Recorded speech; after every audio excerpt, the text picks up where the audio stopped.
Hello, everyone. David Violet here with Note Taking for Consecutive Interpreting. I actually have three little anecdotes to tell today to illustrate how, in my career, I've noticed how being familiar with the subject matter is so important in terms of being able to interpret. These three stories go from Angola in Africa to two stories in Paris. The first story was I had been living in Washington, D.C., interpreting on a regular basis for the types of things we had in the United States in Washington. And I decided to accept a position with the United Nations in peacekeeping. That was in 1994, and I arrived in Luanda, Angola, in 1994 at the end of the year, actually after an adventure in Rwanda. There we had three languages, actually four. We had English, which was most UN staff were speaking English. We had French, the head of the mission and much of his advisors and many others, including many Africans, spoke French. Then, of course, the Angolans themselves spoke Portuguese, and the three observer states, the United States, Portugal, and Russia, because these three countries had played major roles in Angolan history in the past, in the recent past. So we had Russian in a way. What happened is the Russian ambassador had his private interpreter there with him all the time, interpreting whatever he said into Portuguese and back into Russian for him. We were a recent mission. We had no equipment. We had no booths. We would meet in various rooms according to the needs of each side, and sometimes actually to satisfy the various components of the missions, the Joint Commission it was called.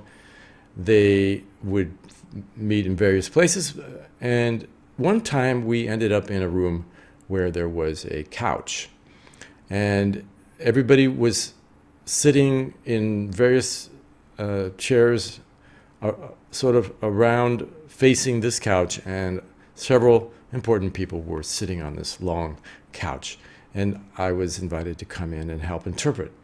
And what I found is that they were doing whispering without equipment and without notes. And so basically it was simultaneous by shouting. They would shout, seriously. So we would have, let's say, a member of the UNITA delegation would start to talk in Portuguese. Well, the Russian interpreter would be whispering. Actually, she spoke fairly quietly into Russian for the Russian ambassador. And then we would have two other interpreters, one pretty much shouting into English and another one shouting into French. And so it would go. So we have three interpreters talking at once, right? Without equipment. If the Russian ambassador spoke, well, anyway, you can imagine. At one point, when they threw me in there, I actually misunderstood, and I started to interpret one of the interpreters. And this is just to tell you how lost I was, because I was brand new. I had come from Washington, D.C., where I knew things there. And here I landed in Luanda. There were all kinds of references, all kinds of proper nouns, and of course the Angolan way of speaking, etc., the African way of speaking. It was very difficult, and I had a very hard time during those first few weeks. Then I actually stayed in that mission for several years, and at the end, I knew every name, every place name, etc. So it was extremely familiar to me, and it became very easy. Okay, that's my first little anecdote. In 2000, after that mission and another mission of 1 year in Kosovo, I moved to Paris, and a friend of mine who was a successful interpreter at the time hired me for a gig that was what they call a focus group, un groupe de consommateurs. what that involved is, well, actually kind of similar.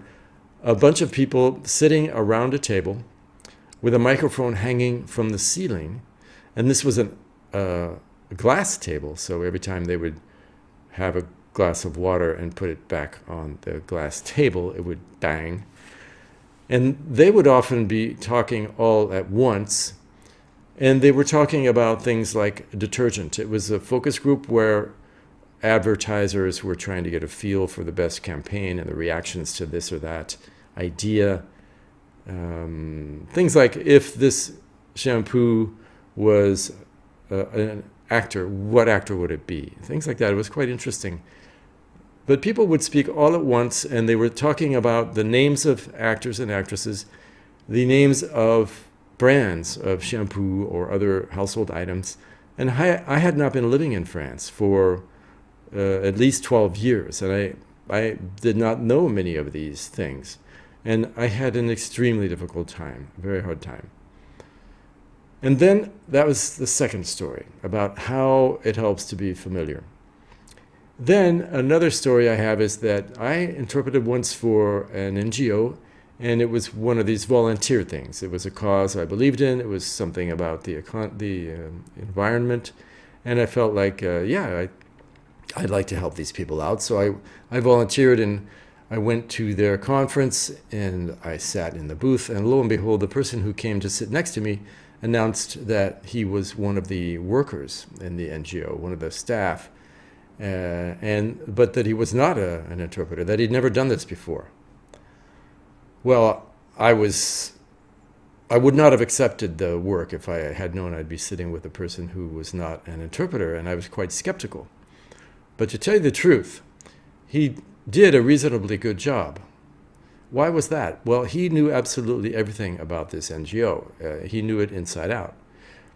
It was very simple, the things that he had to do. So it's sort of like if you were teaching someone to drive a car, you show them the brakes and the ignition switch and the steering wheel, and they might be able to drive around the parking lot, but put them at a major intersection or in a freeway, then it would be another story. But he was able to do some simultaneous reasonably well, because he knew the people, the places, the facts, and the subject matter inside out.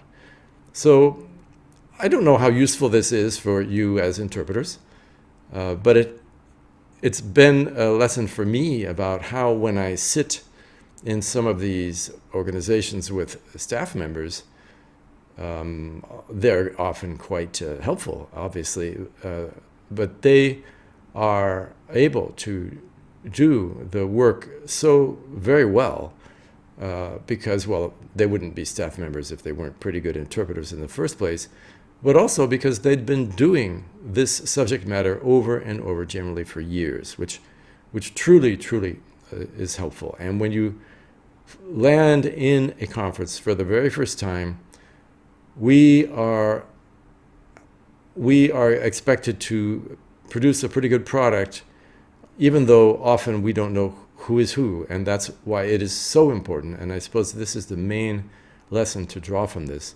So important to spend hours, and sometimes we require a day or two of preparation pay, because the conference is quite difficult, and to give ourselves a good chance of doing the professional job we really want to do, we are going to spend that day or two reading through documents, drawing up glossaries, listening or watching YouTube videos of the various speakers, practicing interpreting those various speakers, so that on the day that they take the floor, we are just a little bit like those people who are very familiar with the subject matter.